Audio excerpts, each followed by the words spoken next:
All righty, here we go. Ladies and gentlemen, I am extremely honored just on a personal level to be able to introduce to you none other than Michael Jones of Inspiring Philosophy. You may be familiar with this channel. He's done a lot of really great work. Michael Jones is the founder and director of the nonprofit organization Inspiring Philosophy, and through that, he's primarily dedicated to the fields of philosophy, history, and science to uncover the deep philosophical questions relating to the universe and our individual perception of life. So no small task, in other words. He's done a lot of great work. Recently, some of his most notable work surrounding issues of quantum mechanics and how it points to a theistic worldview, a video series on Genesis 1 to 11, and a defense of the resurrection of Jesus, and videos addressing the problem of evil and hell. And so, man, this is just an awesome privilege for me. I hope you guys are excited. And Michael, you have anything to say? No, yeah, thanks for having me. I think you covered it well. Yeah, no problem. Alrighty, so judging from the title, all of you, see what we're going to be talking about today, and I titled it "Can We Know Truth?" And this is to be blunt, it's a fundamental question. As much as I like, making videos about Islam and talking to Muslims and all these things, with that and with other, groups, whoever they may be, Mormons, Jehovah's Witnesses, or whatever, you have the benefit and the luxury of knowing that you all kind of hold to this idea that the truth is attainable. Otherwise, it wouldn't be in these groups or collectives in the first place. But that's all been recent, and ever since I've become a Christian, when I was like 15, most of my interactions have been with those. I don't want to call them militant atheists, but those who definitely push back to those ideas. And so, this is a fundamental question that we may not always have the luxury of avoiding. And so, whether you're a philosophy buff or not, I think it'll be very beneficial for all of you, because we can also connect it to our time as well here now in 2020. So, yeah, I guess basically just to introduce this issue personally, just to give you a kind of brief anecdote from my life, I got introduced to this idea of postmodernism, what we're going to be talking about today, in college. I've heard of it. I had heard of it before here and there, but never had I personally, really dug deep with it on my own. But it was when I was in college and I took a class that really exposed me to it and really forced me to start asking those questions like, can we know the truth? Can we, do we have access to the reality of, what's around us? Or are we just, boxed into some linguistic framework or some sensory prison? And these aren't questions that you normally just wake up and ask yourself, but it's really a Pandora's box, because once you do, it's endless. And so that's why I'm so excited to be able to have, Michael here today, because he's very gifted in this area. He's an expert. He's done his homework, and I have a lot to learn as well. And I hope that you guys can take something away from this too. So, Michael, what's your kind of experience with postmodernism, whether personally or from what you've read, or what would you say about it, just to introduce it? It's really as everyone will tell you, it's sort of a reaction to modernism, what we got a couple centuries ago with like Descartes, Kant, the whole Enlightenment is it period. Postmodernism, of course, came after and was sort of like a reaction to that idea, and it was driven by skepticism, a rejection towards like objective values, objective truth, and it was really just sort of like truth is, in a colloquial sense, what we sort of hear on the streets now. It's truth is what you make it. Truth is what's important to you. Truth is what you get power from. It's very much revolves around the individual and the subjective standpoint of the individual.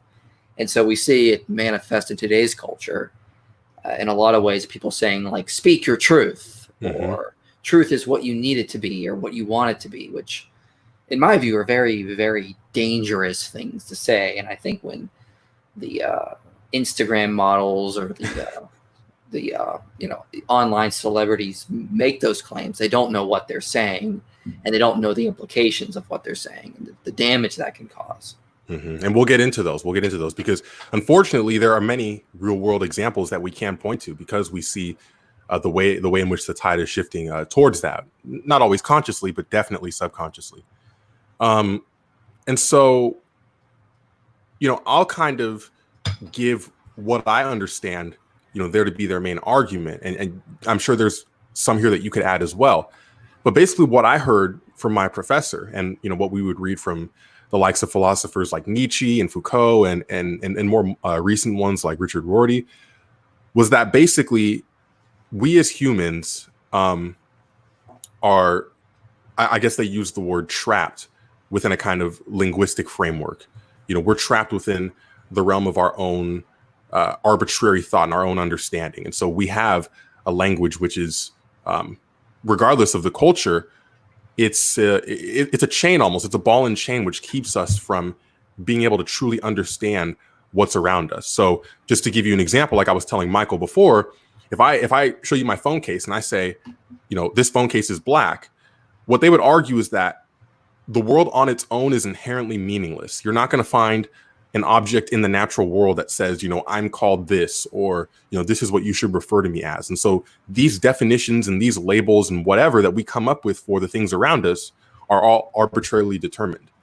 But if you took every human off the face of the earth, what would be left is a meaningless world that can't speak, that can't talk back. And so we're the ones who do all of the assigning. And because of that, what they say is all that assigning is in our own heads. It's an illusion.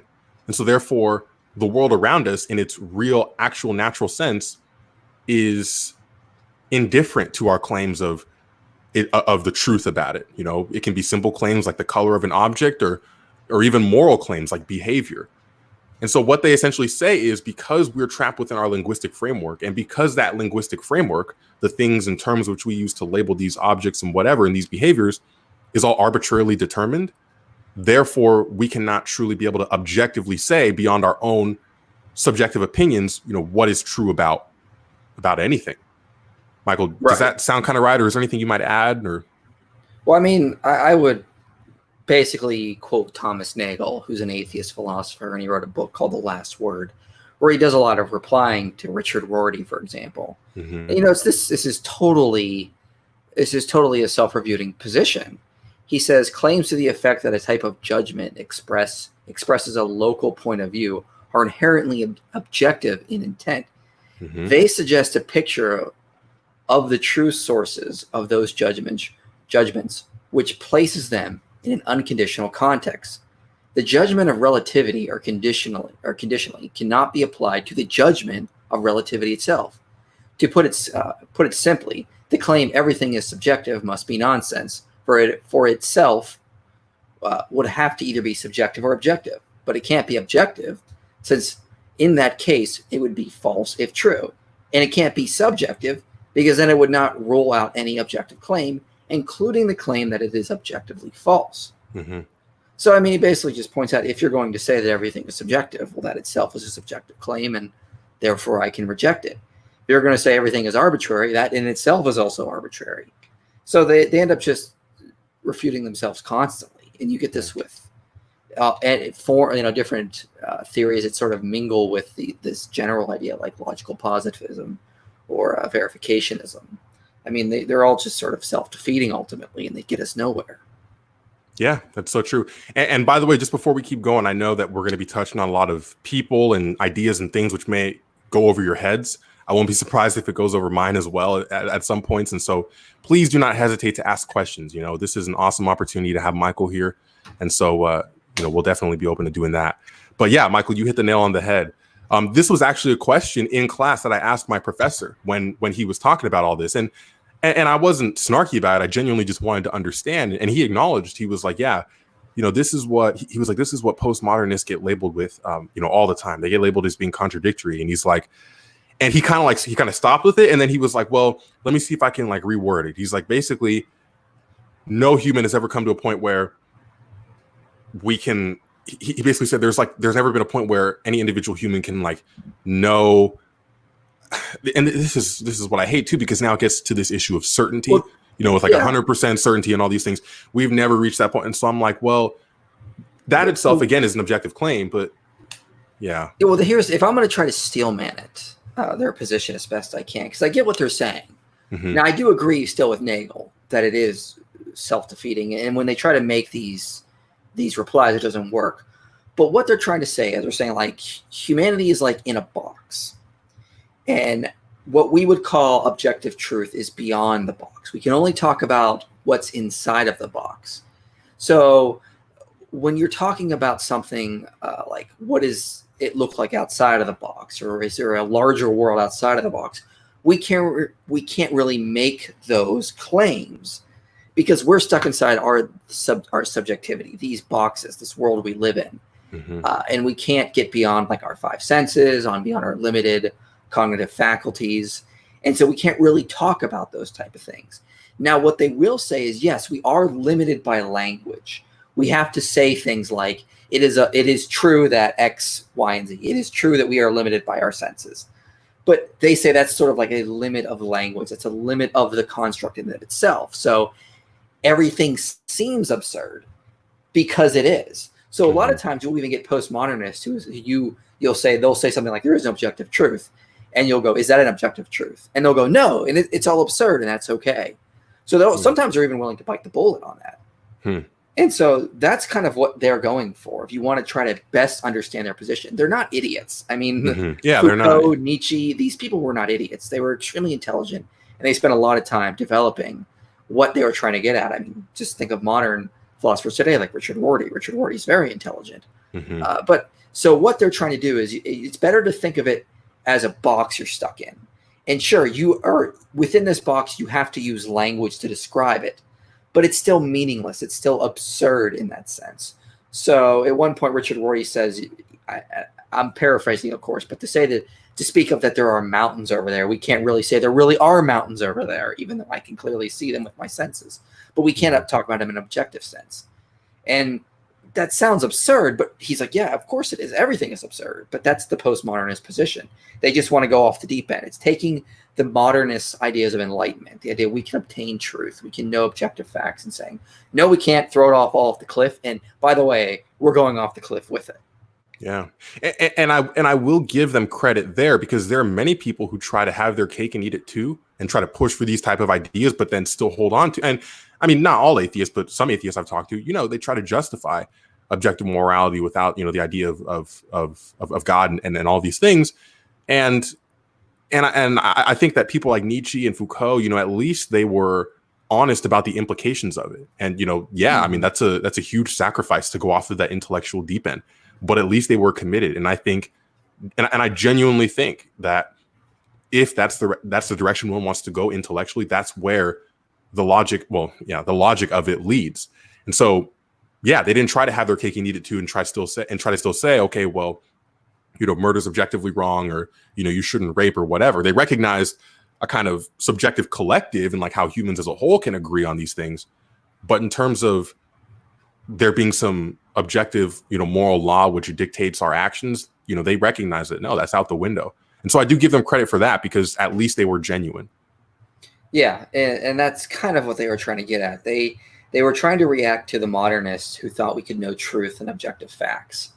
And honestly, I kind of get where they were coming from, but I think, they went too far. The honest reply to the modernists, the Enlightenment age, is not to throw everything out, throw everything out. You don't throw the baby out with the bathwater. The reply to modernists should have been more of like an epistemic particularist position. And a particularist, I would call myself a particularist, is what we say is we don't doubt something unless we have a reason to. Like, I know there are laws of logic, but unless you can give me, the skeptic, the postmodernist, whoever, unless they can give me a reason to doubt that the laws of logic are objective, I'm not going to doubt the laws of logic. It's just the best position to hold. It's most likely the case, and there's no reason to doubt it. So the real reaction to modernism should have been particularism, not postmodernism, which is just wholeheartedly absurd and is creating horrible effects in society now. So that's also my reply to a lot of postmodernists about how I can know truth. My reply is simply like, well, the burden is on you, skeptic. The burden is on you, postmodernist, to show me that I should doubt my cognitive faculties, that I should doubt that there is objective truth. Can you give me a good reason? Because I can at least argue from my intuition. You can't. Yeah. And so then what would you, I guess we're going to go more down like the abstract route here. So then what would you say to a postmodernist who brings up this idea of how, well, these things that we call truth and we call logic are merely abstract. And so therefore, because they're abstract, I mean, and I get you have different views, you have Platonists who believe that abstract objects exist, like, spatially, temporally. You have nominalists who believe they don't. Conceptualists who believe that things like abstract objects exist within the mind of God, and so on. But, for someone who's like a nominalist and who would say, for example, the number 4, yes, we use it within mathematics and, it has a use within our language, but you're never going to go out and find a place where you can point and say, hey, like, there's the number 4, so therefore this abstract object doesn't exist. Yeah, it's totally, it's ironically, it's absurd. I mean, we acknowledge that there are immaterial things all the time. I mean, mathematics is immaterial and still objectively true. The laws of logic are immaterial, still objectively true. By them saying that you can't find it, I mean, this is just logical positivism or verificationism. By them saying you can't find it in reality, they're assuming that the only thing that is real is what they can sense through their 5 senses. That's a good point. But they have to, first of all, assume that their cognitive faculties are objectively objectively able to be used. They have to assume that they are conscious beings, and they cannot physically verify their consciousness is there. They can't show it comes from the brain. This is something I'm going on on my channel right now. But they have to I saw the video. Yeah, they have to assume they are conscious. They have to assume that their cognitive faculties work. And so they assume a lot of these underlying ideas before they can even get to studying their 5 senses. I mean, they have to assume their 5 senses work. So if you're a conscious agent, you have to assume you're conscious, and you have to accept currently there is no physical way to explain what consciousness is. There's no way to explain how the brain creates it. So by definition, you have to start with something that's not explainable by physics. All right, well, that's just debunks their whole position right there. But also, I mean, it's been shown, I mean, logical positivism is an abstract concept. It's not something that you can discover in reality. Another way to look at it is how we do science. I mean, scientific theories are not something you discover in reality. You discover data, and there are different theories we impose upon that data. So, I mean, abstract objects, the very existence of abstract truths, are just a necessary part of life. This is what Thomas Nagel talks about. It's like, you cannot get away from them. Stop pretending they don't exist when you have to assume they are real and objective before you can even do anything. You hit the nail on the head again. That's an excellent point. And the other day, to give an example of this, I was reading through Dr. William Lane Craig's Questions of the Week, and I kind of swapped out the topic a bit, but it still kind of worked. And there was a questioner who was asking about this idea of the laws of logic and how they wouldn't exist before the Big Bang. And I think his question was along the lines of how, well, if the laws of logic came into existence along with everything else, then, couldn't you say it's not absurd for like the universe to come out of nothing or something like that? And so Craig was basically saying how, well, like he was basically saying, like, why would you assume that the laws of logic apply only to our universe? And what Craig basically said was, well, your position is self-defeating, because in order for you to be able to make a judgment call about other universes, you have to be able to get out of your own, quote, laws of logic, which is something that you can't do. And so I read what his response was, and I basically swapped it out with this idea of, abstract objects within the realm of like propositions and truth and things like that. Someone who may say, okay, well, we're trapped within our linguistic framework, so therefore we can't know what's outside of our framework. We can't truly know, we can't know what's true about what's around us. Well, in order for you to be able to say that about what's around us that we can't know, it requires you to be able to get out of your own framework to be able to make that judgment call. If you're truly agnostic in this sense, where you just adopt this idea that, we can't know because of the fact that we're trapped within our faculties, then you can't say anything about anything. You can't say that the things around you are indifferent to what you say about it. You can't say that the things around us are knowable. And so, like I told you before the stream, it really just creates this intellectual paperweight where you literally just become intellectually mute. You can't say anything about anything. I don't know. What are your thoughts on that? Right. You're absolutely right. I think another interesting question to ask is, where is all this coming from? Because it's very prevalent in today's culture. Yeah. We'll talk about that. Yeah. Yeah. It really comes down to one thing, which is power. If you go back and you read early thinkers like Hegel or Nietzsche, they basically were getting at this idea. I mean, not so much Hegel, but more Nietzsche, is like we cannot know objective truth. It's just, it doesn't even exist, whatever it is. What really can we know? Well, the physical world, what we experience through our 5 senses. And what really matters in that world? Power. So that seems to be the aim of what they're trying to get at now. And so this goes back to what are they trying to get at now? Like, what is the point of even doing postmodernism? Mm-hmm. Power. And even if they don't realize it, and a lot of them don't realize it, but it's still underlying. It comes from people like Hegel, Marx, Nietzsche, Foucault. Even if they don't realize they're doing it now, it goes back to that. So, the current postmodernists want to convince everyone of their ideas, want to convince everything is absurd. That in itself can be a form of gaining power over someone, as Nietzsche was talking about. And so that's where a lot of the postmodernist fuel, so in a sense, is coming from. It's in a sense trying to gain power. If we can't have truth, if we can never obtain objective truth, well, then we might as well just obtain power, because that's really what matters. And so that's what it's going to. And again, as I said earlier, they're fully willing to agree with us in a lot of ways that, yeah, it is absurd. It is a wholeheartedly absurd. We can't know objective truth, even though we're making these claims as if they're objectively true. We're bound by, we're limited by our language. But even at that point, they don't really care, because they're going for a different prize, which is power. Whereas people like you and me, who are not in the postmodernist position, we are still trying to aim for truth as primary.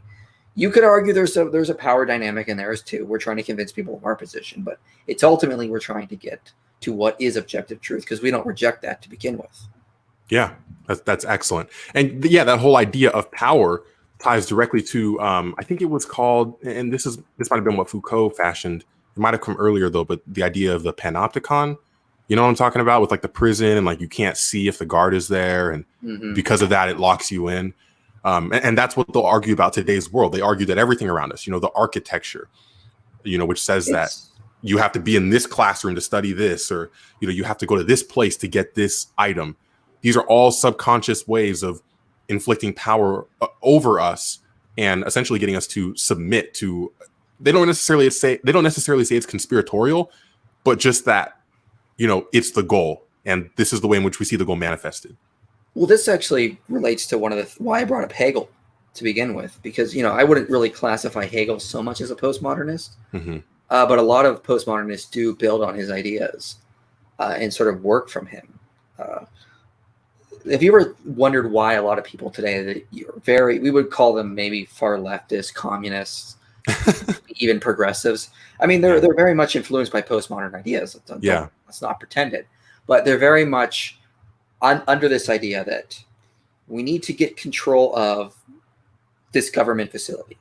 If we can, then we can eliminate racism, or we can fight to eliminate inequality, or we can provide health care for everybody. The reason is that this goes back to Hegel. Hegel put out this dialogue called the master-slave dialect. And what it basically was, okay, there's so much commentary on this, so it's okay. I'm not the expert on Hegel, but I'm just trying to give you the gist. Don't take this as like the if you want more, look up the master-slave dialect and just sort of read it. But basically, it was this idea that throughout history there are masters and slaves. Now he's using these terms very general. He doesn't mean like antebellum slavery.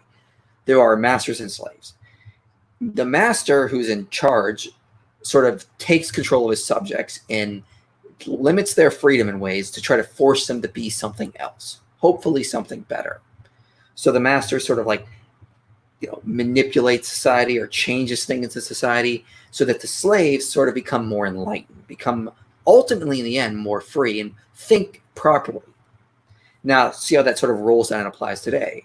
A lot of people that were influenced by those ideas developed things like communism, Marxist ideas, this idea that we need to sort of get control of society, overthrow the current institutions, which are currently enslaving us and making us think one way.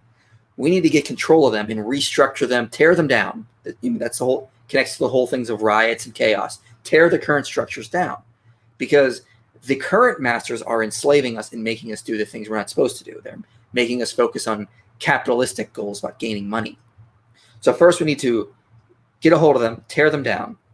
Then we need to rebuild them, newer and better institutions as the new masters, as the new guardians of society, the new organizers of society, and put in new institutions that will eliminate inequality that will eliminate racism, that will provide health care for everybody.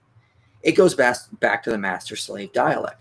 It's actually built on good intentions. A lot of times we think, oh, they're evil communists and they just wanted to destroy the Constitution. They want to destroy Christian society and ruin everything. But it's built on good intentions. The way they see it is there is problems in society, and these current institutions are the current masters, and they're enslaving us and making us focus on the wrong things. We have to create chaos, tear them down, destroy them, rebuild society with these new institutions that are going to focus us in the right directions. They're going to enslave everyone. Again, it's not real slavery. It's just a term used. They will make everyone focus on the right institutions, and that will eliminate inequality. That will eliminate racism. So that's a lot. How that gets back to postmodernism is, again, it goes back to the whole power dynamic. Mm-hmm. It's about gaining power. If all that matters is what we physically sense, we can't know objective truth. We can't know right from wrong. That's all arbitrary. What really matters is we need to get power that will create better institutions, that will eliminate suffering, and will create more pleasure. Mm-hmm. It all is connected in different ways, because that also relates to utilitarianism. Yeah, that's very true. And so here's a question I would ask. Recognizing this whole master-slave dynamic, despite what their claims are and their claims to be able to eliminate these things, is it something that's even possible? Because let's assume they're successful, quote unquote successful, and they eliminate the frameworks of what was there before, of what came before, and now they have this new institution set up. Do you think that a society like that could even exist where there are no masters or slaves, or do you feel like there's always going to be that dynamic to some degree? I always remember, I believe it was Milton Friedman who said, where are you going to get these angels to govern society? Yeah. Where are they? Jesus said, you will always have the poor. Mm-hmm. All of philosophy, I believe it was Whitehead that said, all of philosophy is just commentaries on Plato. So this even goes back to Plato. Think about how the master-slave dialectic relates to Plato's Republic. Plato said the best form of government is a dictator that is benevolent, and the worst form of government is a dictator that is malevolent. Everything else is in the middle, but you want to get a government who is a dictator and is benevolent. They don't exist, though. Everyone. It's very hard to find someone who could be a benevolent dictator, because we're all corrupted by our own selfish desires in one way or another. The closest I think anyone got to that was Abraham Lincoln, who restricted the freedom of the North, it restricted the freedom of the press and did a lot of other things to fight and end slavery in the South. But ironically, he built a lot of that on Christian values, and he was a very strong Christian leader. And if he would have continued to be president, he said he wanted to undo a lot of that stuff and return to a more constitutional government, ironically. So there's 1 in a million people out there that could be a benevolent dictator. And even if they were, I don't think they would want the job, because they would be there. They don't want to, they're benevolent. It's kind of like one of those things. So I don't think we ever could get to that idea where we could have these angels governing society, these benevolent dictators that could actually create a master-slave situation where the masters actually work towards the good of their subjects, who actually bring them into a better position. That never happens. It's like 1 in a million chances ever going to happen. And typically they get shot or killed by people who want to take their power away. Yeah, very true. So of course I don't think it's possible. I think it's a pipe dream. But that's what you get on a lot of these postmodernists, these leftist ideas, that we are the angels. A lot of them think they are, to be honest. Just they don't say it, but listen to how they talk. I want to end racism. I want to end equality. I really care. It's those evil Christians, those evil conservatives who hate these things. And if I could just get in power, I would really do so much better and really structure society better. In a sense, they think they are the angels. And unfortunately, he who does not know history is doomed to repeat it. Yeah. This is a bit more specific, but this whole thing with Joe Biden, regardless of what you even think about him, he's talking about how on day one, in office, I'm going to do thus and so. On day one, I'm going to do thus and so. And I say, well, this guy's been in politics for like 40, 50 years, right? And so if this had been something he could have actualized, we would have seen it done by now. But it just feeds into, again, that same master slave idea while completely ignoring the very fact that it's an endless cycle. All we have to, you're right, who ignores history is doomed to repeat it. And all we have to do is look at the last 100 years to know that, it is a pipe dream and it's nirvana. Well, and to be fair, I think a lot of politicians do that. I remember George W. Bush's campaign. I mean, I was like 14 at the time. I mean, but he was very much like, I'm going to do all this good and we're going to set up all these great things. And what did we get? Like endless war and financial crisis. I mean, anyone who thinks they're going to be this great angel who's going to govern society and structure it the way they want, they always seem to fail. Very rarely does that ever work. And I can think of like one example, Abraham Lincoln. Yeah. There are probably other examples in the Middle Ages. I mean, you could possibly argue there have been some popes that have done good. I mean, Augustus Caesar did some pretty good things for his time, but also some bad things. I mean, he fined widows if they weren't remarried within 2 years. Ridiculous. But I mean, like, you aren't going to find these angels that are going to be the proper masters. And that's one of the biggest fallacies of postmodern progressive ideas or communistic ideas. I'm not saying communism and postmodern are the same thing, but they sort of are different heads that sort of come out of that same underlying philosophy back from the 1800s. Yeah, that's so true. And so then I guess what we can segue into is, I mean, you kind of already have I don't want to say danced around it, but you kind of generally address this idea of what we see today and how we see, a lot of this whole master slave, mentality going on within many of these groups. So like, what are like some specific examples of that you can think of? I mean, off the top of my head, I'm thinking of, I had a live stream with Sean McDowell like 2 weeks ago, and we were talking about Black Lives Matter, the organization, and he himself said how, this organization is like inherently Marxist. It has nothing to do with, he wasn't calling out the spirit of it, and like wanting justice, but he was saying how as an organization, you see the exact same type of calls for, the removal of this group or for the removal of this institution in order to bring about this change, which is supposedly going to elevate us to something that we just haven't experienced yet. It's right there. We just have to do it. Right. And so, I mean, what is the exact question then?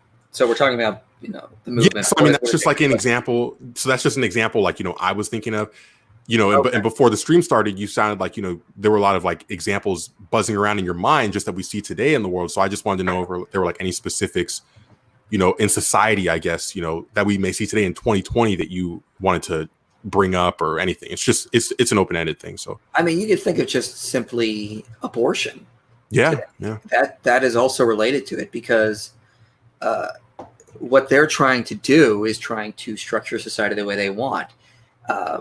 Premarital sex can sometimes lead to children. Go figure. Who knew that? But these children are getting in the way of these people, these individuals who may want to achieve something more pleasurable than raising a child. So just allow them to have abortions, and then over time, I mean, people will become better. Ultimately, I don't think they want to end abortion. I think they wanted to keep it going, but ultimately, it will lead to better lives for the people who have abortions in their view. So we need to keep allowing this sort of chaos, this sort of murder going on to sort of create these better institutions. I think it more relates into how postmodernists talk. Mm-hmm. You have to listen to what they're saying because a lot of conservative, libertarian, Christian folk are talking a different language than postmodern leftists are kind of talking. When we are talking about politics, we are talking about the form of government we want to have. We're talking about how government ought to function. We want a limited government with a free market society, capitalism. That's how we want things to function. We're not talking about goals, if you notice. We're talking about how things are going to function. What they will say is, well, what will that society create? Will it lead to inequality? Well, then I don't want it. Notice how they're talking. They're not talking about how a society is supposed to function. They're talking about the goals of what they want to create. So there's a distinction. Is that the conservative Christian side, people that tend to vote Republican or Libertarian, they're talking about how they want a society to function. People that are on the left are focusing more on what their goals are for society.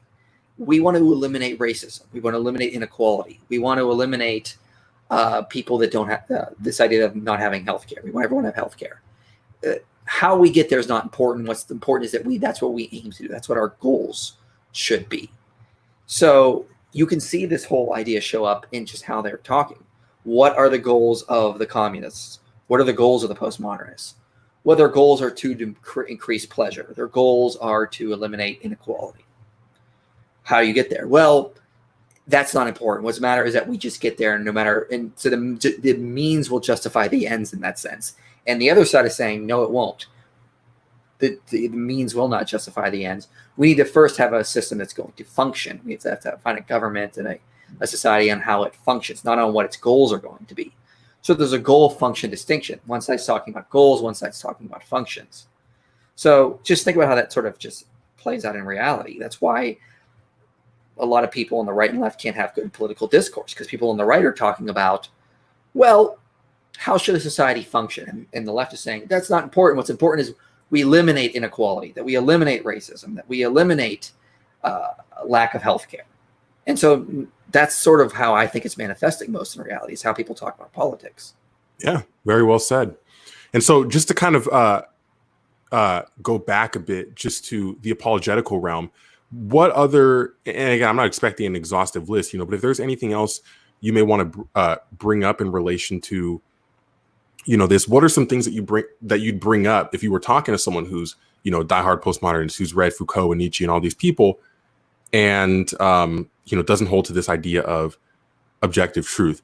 One thing that comes to my mind, and this has been a very interesting topic that I've just been personally getting into, is this idea of the applicability of mathematics.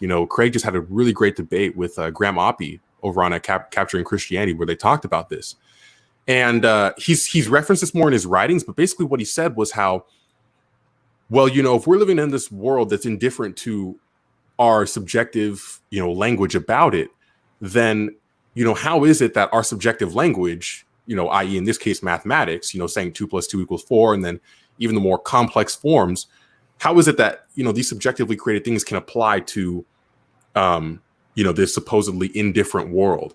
And this is something that he said, he's not received a solid answer from nominalists and many other people on the end of the spectrum. And so I know it's a bit of a different term, but I just wanted to get your thoughts on that for me personally. This idea of the applicability of mathematics. Do you think that points to an objectivity about the world that we have access to? Well, I mean, I don't know how you could deny it. Yeah. I mean, again, going back to what we were talking about earlier, is the postmodernist error is thinking that because we can't have certainty on these things, that we should just throw it all out. And the reply is, well, no, just because we can't have certainty, that doesn't mean we cannot be more probable, or something cannot be more plausibly true. And so we just need to stop talking about certainty, just talk about what's most likely true. So yeah, it seems the way that mathematics manifests in reality is objective. There is no reason to deny that intuition. And until you can give me a good reason to deny that intuition, the burden is on you, postmodernists, to show me why I should abandon this and join you down the rabbit hole into Alice in Wonderland of just utter absurdity. There's no reason to. There's objective mathematics, there's objective truth here. I cannot know it is 100% certain that it is that way, but there's no reason to deny it. So, and you got to actually give me a reason to jump down the rabbit hole. You just can't say, well, everything up here could also be down the rabbit hole. You could already be down the rabbit hole. Yeah, I could already be down the rabbit hole in Wonderland, but there's no reason for me to think that way. Yeah. I mean, I'm not seeing a Mad Hatter run around right now.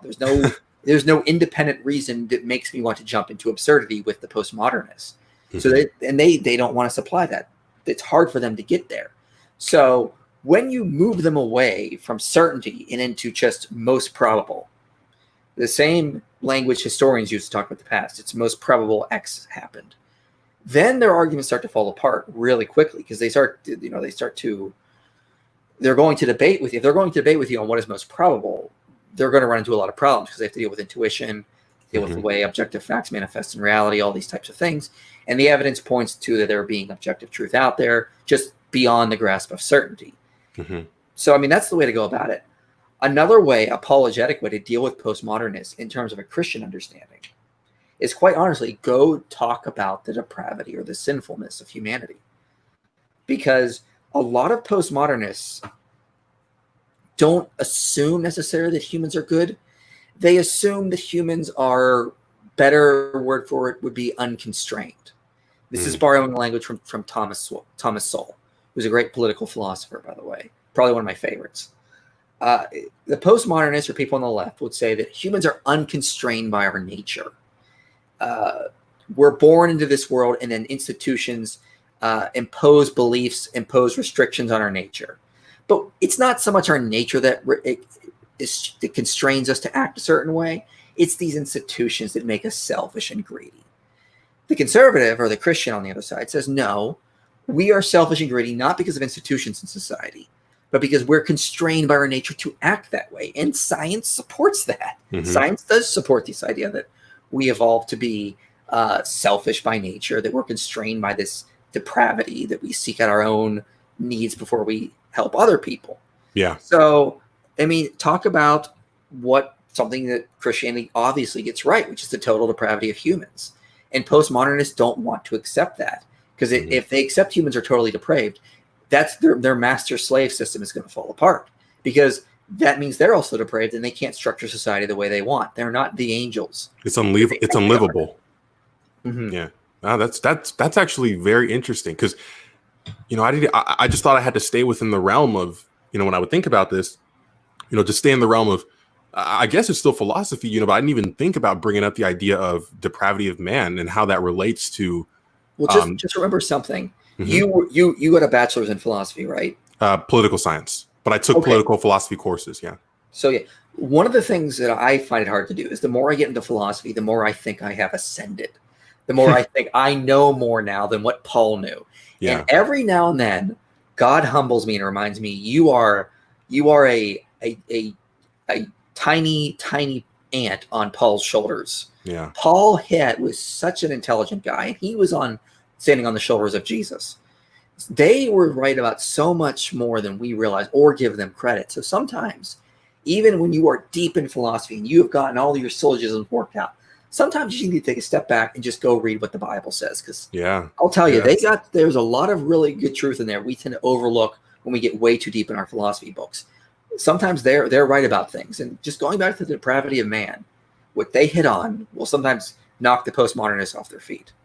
Wow. That's just for me personally, that was very much needed. That really helps me out, because you're right. You can kind of feel this tendency to want to be inclined more to reading scholarly papers in the Bible. But, going back to that, you realize that many of the answers you were looking for are there. May not be in, you may have to do some thinking through it, but they're there. And it's the Bible is that way for a reason. And that's very encouraging. Let's see if I can just have one question go here real quick. It says, this is actually for you, Michael. It says, what maintains your faith and what would cause you to lose your faith? It's kind of, off there. I have to stop myself from saying what I want to say. What I want to say is what maintains my faith is all the evidence points in this direction. And if someone would just give me evidence that Christianity is wrong, I would just reject it. That's not how humans work. I want to believe that. That's what I tell myself, but that's not how humans think. What maintains my faith would be multidimensional. There's multiple things going there. I mean, there is evidence for the resurrection. There's evidence for the reliability of the New Testament.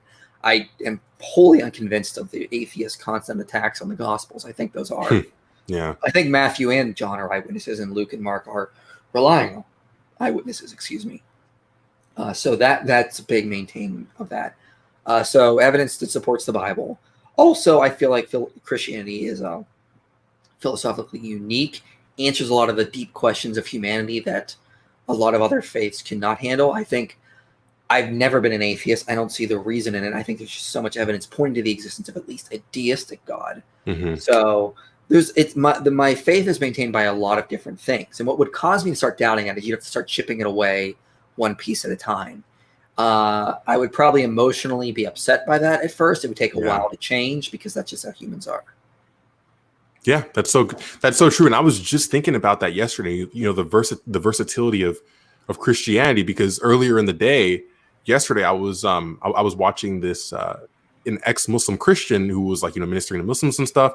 And then late that night, I was watching the talk between Cosmic Skeptic and Craig. And I just had a thought where I was like, dang, like only Christianity is really just like only with, this do you really get that kind of versatility where you can be in all these different realms and still see it be able to stand strong and actually go head to head with many of these other worldviews. And I think that's awesome.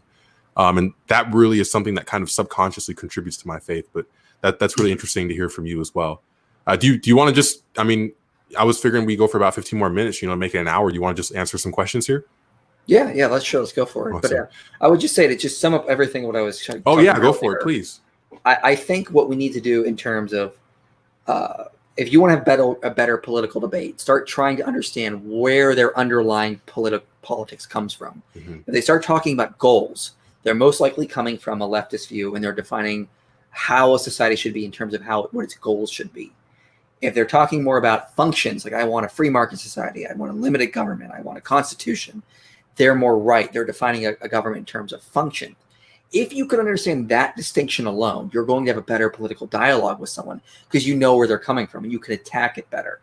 So think of it in terms of like that. Yeah, that's incredibly well said. And so I think you did a great job at explaining it, towards the beginning, just, what it is they believe and why, and then how we can see it actualized within the world today. And you hit the nail on the head, being able to just slow down and just see what it is they, not just the results of what they're saying now in 2020, but what kind of philosophies are undergirding these thoughts is really going to be what's going to make the difference, because otherwise you're just attacking the branches and not the roots. And the roots are where you really need to go at to be able to figure out these things and make some progress. Right. So with that being said, I saw your comment here, or I saw your response to a comment here about blank slate theory and how Kant refuted it. I don't even know what that is. So, I mean, I see you said it's stupid, but I'm curious. I want to know what it is. I was trying to be brief, to be fair. I mean, I don't think it's stupid. I mean, they obviously put a lot of thought into it. Yeah. So John Locke kind of put out this idea that humans are sort of born as like a blank slate. And this goes back to the constant debate. How much are we determined by our nurture versus nature? Are we sort of born with these sort of ideas and then we're sort of like locked into that way? I mean, the extreme version would be like, hardcore determinism. You're just born a certain way and that's the way you're going to act. Or is there a lot of nurture going in? Are we sort of born with a limited nature and then we are nurtured?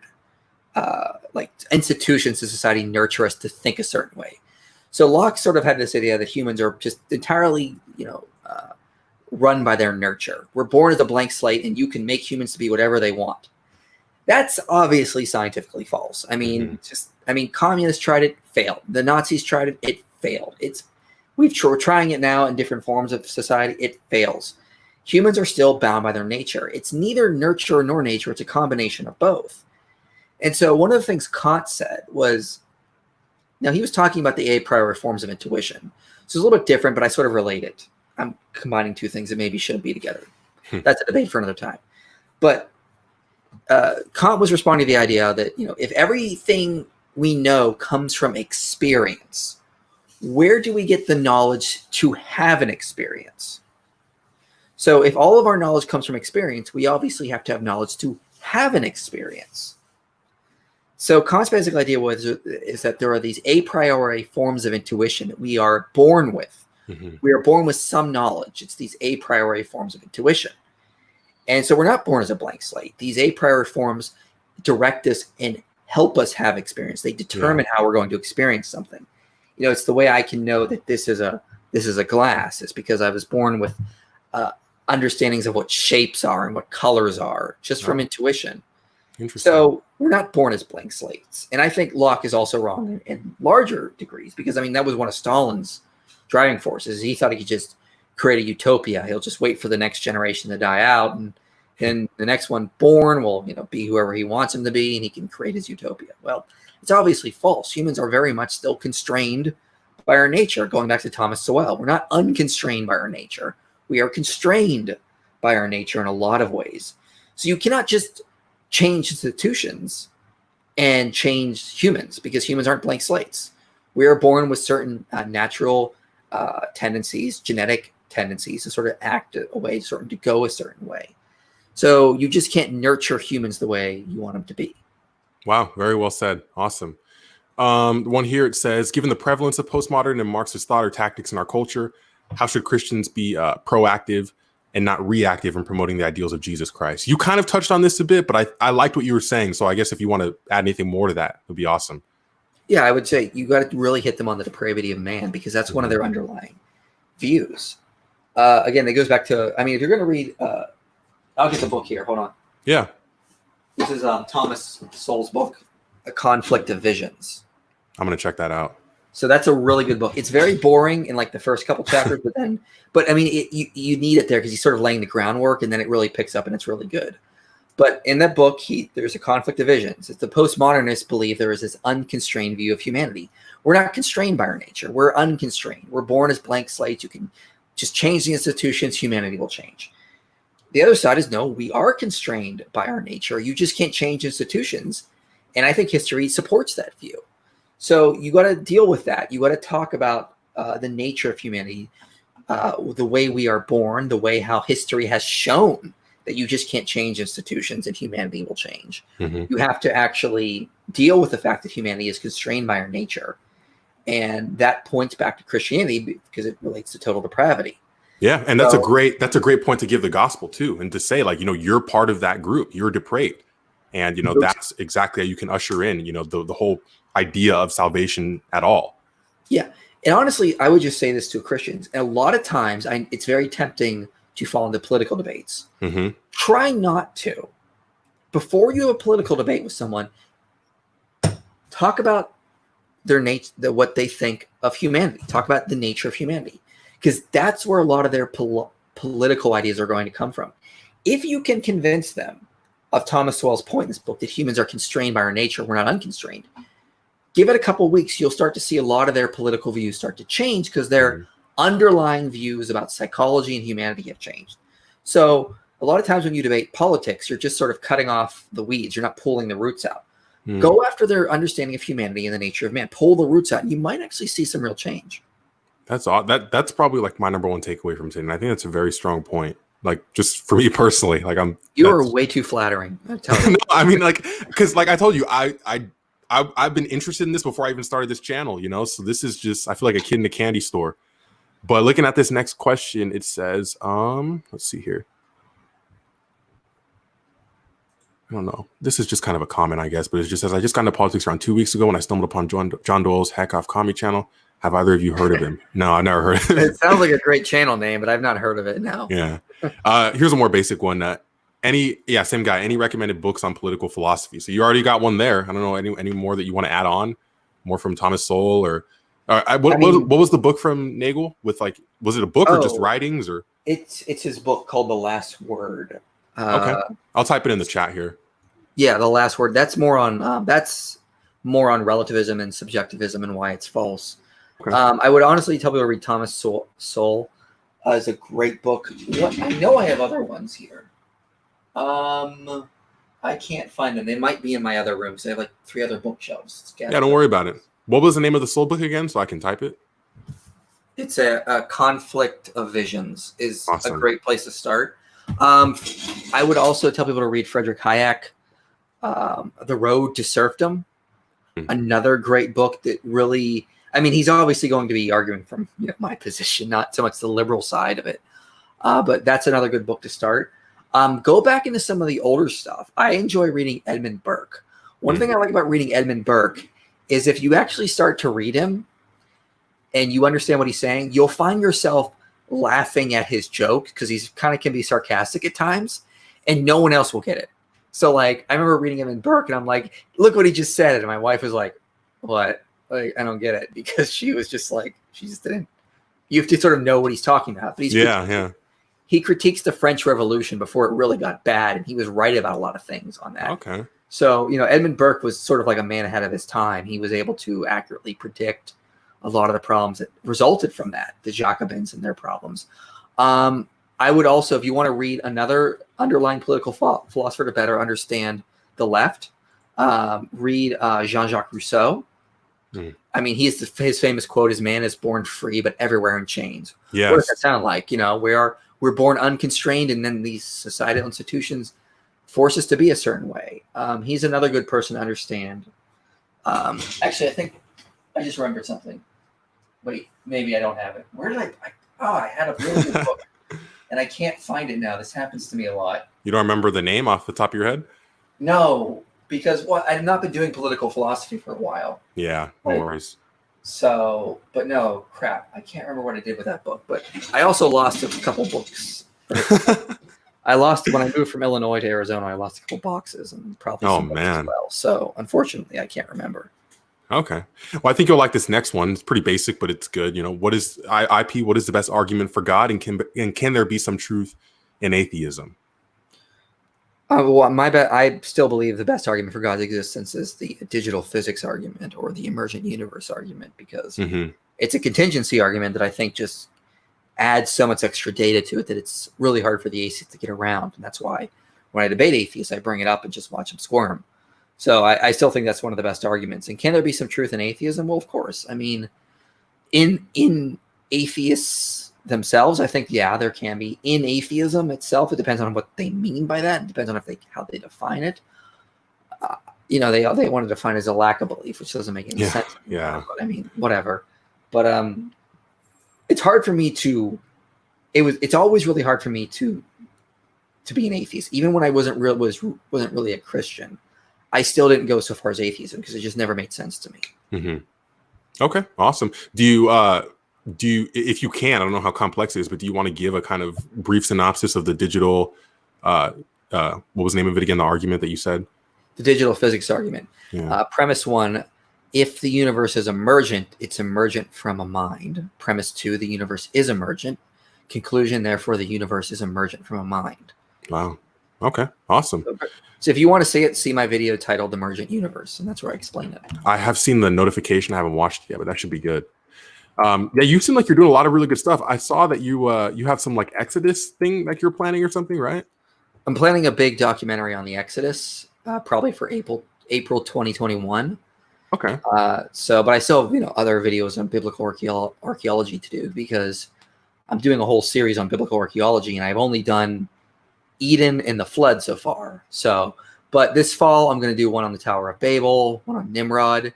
In the winter I'll do one on Abraham, Sodom and Gomorrah. Then I'll do Joseph and Jacob in Egypt, and then I'll be set up for the Exodus. So that's awesome, man. That's awesome. Alrighty. This one's a more political one, but it says, can a centrist borrow concepts from progressives and conservatives to make a hybrid of goals and functions of society? Can a centrist borrow concepts? Well, I mean, that's what a centralist does. I mean, by definition, is they borrow. I mean, it's sort of like the Hegel's master light. It's like, okay, obviously we cannot just force people to be a certain way, but maybe if we just modify the institutions slightly, then that will get to people where they're going. And to some degree, we all kind of do that. That's what politics is. I mean, you can think of it like, the founding fathers were kind of doing it. They set up a constitutional republic, not a democracy, but a constitutional republic, and said, well, now that we have these new systems in place, it's going to allow humanity to be better. I mean, Jefferson was envisioning this agrarian utopia that lost to Hamilton, but I mean, that's a topic for another time. But that was, we all are in one sense or another, we all are holding to this centralist position. We all feel like we can try to modify society to a certain way. The question really is how are we going to go about that? A lot of people that are going to be more conservative think it's the job of the church or the family to sort of create these master-slave situations and sort of modify people to go a better way. It's not the government's job. And so a lot of people on the conservative side will disagree with the centralists, that they can actually do this, and that we ought to pursue changing behavior or modifying behavior through other means. Mm-hmm. So to be fair, I don't reject Hegel's master-slave setup here. I agree with it. I just don't think it should be done on a governmental level. I think that's the job of the family. That's the job of the church. That's the job of the community to do. I agree. It's not the job of the government to do. So you can be a centrist and borrow different ideas and try to modify society that way. I'm not so sure if I'm convinced it would work in that way, because you're trying to take the place of the family, the church, or the community, which is who are really supposed to be doing that. That's their job. I would argue that it's probably not the government's job to do that. Awesome.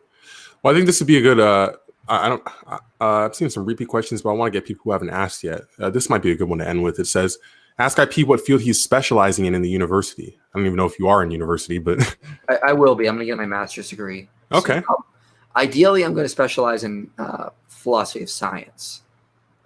There's a professor there named Richard Healy who's taught on quantum mechanics, and I want to read under him and whatnot. So I just read his book called The Quantum Revolution, and it's a very interesting book because he's arguing for a pragmatist understanding of quantum mechanics. So he agrees that quantum mechanics is not talking about physical entities, but he doesn't think that, but he presupposes there are physical entities. So he says quantum mechanics should just be understood in terms of pragmatism. It works, therefore we should accept it. But it's not talking about real entities. And I'm like, I like what you're saying, but you got to accept that it's talking about the real structure of reality, and that just supports an idealist view. So I might agree with him on some things. I'm just going to disagree with him that his underlying assumption of materialism. Okay, cool. Last question here. It says, what is the best book for historical Jesus to show that he exists, and then also for the resurrection? Best book for Jesus. I like Maurice Casey's book on mysticism. I thought that was a pretty good. Book. Check out that one. For that, what was the name of it again? I'll type it here. That's the thing. It's a weird name, and I always can never remember. It's by Maurice Casey. It's like mysticism, like. Because every time I look it up, I have to remind myself because I'm always like, it's a weird name for a book. Yeah, that's how it usually is with these things. It's Evidence and Argument, or Mysticism Myths. His book is Jesus, Evidence and Argument, or Mysticism Myths. It's a weird name for a book, and so that's why I did never remember it. Yeah. What was the second book? The second thing was, and also for the resurrection, Michael Kona's book on the resurrection. Yeah, I think it's really good. Gary Habermas and Michael Kona's book as well is also pretty good. Check out Dale Allison's book, Resurrecting Jesus. I mean, he doesn't really, I don't think he believes Jesus physically resurrects, but he does give a lot of really good arguments in there. And so he argues also for the empty tomb as well. Or he argues, not so much the empty tomb, but more that Jesus was buried in the tomb. Cool. And when's your book coming out? You sound like you're doing a lot of work. Are you going to have one coming out, or I will start writing a book after I get my degree. Ideally, I might actually team up with a progressive political thinker, and we might do sort of like a dialogue. Like I'll write one chapter, he writes another, then I write a chapter, and he writes another. Okay, awesome. Well, guys, thank you so much for tuning in. It was great to see all of you and see your questions and address them. Once again, Michael, thank you so much for just being able to join today. It was really awesome. I linked to all of his stuff down in the description. So if you want to check out his website, his YouTube channel, he just uploaded a video today. He's got a lot of really other good videos, as well as his social media if you want to follow him there as well. So thank you guys so much for tuning in. Be sure to share this, subscribe, and leave a comment afterwards and let me know what you thought. But Michael, thank you so much. And I just really appreciate this. Thank you. Yeah, thanks for having me. Awesome. Hope you guys have a great day.